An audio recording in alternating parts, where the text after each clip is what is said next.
মনোবীক্ষণ polyclinic, চিকিৎসার জগতে এক দশক। এখন এখানে সব বিষয়ে ডাক্তারবাবু একসাথে তলায়। ফোন করুন 7477999515 এই নম্বরে।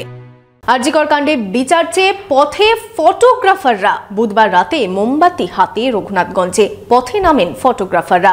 মিছিল থেকে নির্যাতিতার বিচারের দাবিতে সোচ্চার হন সকলে। বহরমপুর শহরেই 4 star deluxe premium hotel with luxury and comfort golden retreat. এখানেই জেলার একমাত্র ডিস্কোথেক, আছে রেস্টুরেন্ট, লাউঞ্জ বার, অত্যাধুনিক gym, spa, swimming pool, club মেম্বারশিপের সুযোগ। বহরমপুর শিল্প তালুকে গোল্ডেন রিট্রিট।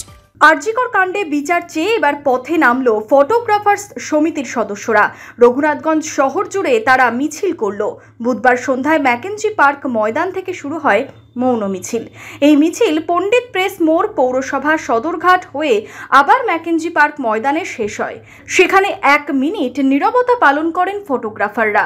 গোটা ভারতবাসীর মতোই আমরাও আমাদের সংগঠন থেকে আমরা চাইছি যে আরজিকরে যে নৃশংস ঘটনা ঘটেছে তাদের যারা এর মধ্যে আছে তাদের দ্রুত গ্রেপ্তার করতে হবে এবং তাদের চরমতম শাস্তির ব্যবস্থা করতে হবে। শুধু মিছিল করে প্রতিবাদী নয়, এই ঘটনায় দোষীদের উপযুক্ত শাস্তির দাবিও তুলেছেন এই সংস্থার সদস্যরা।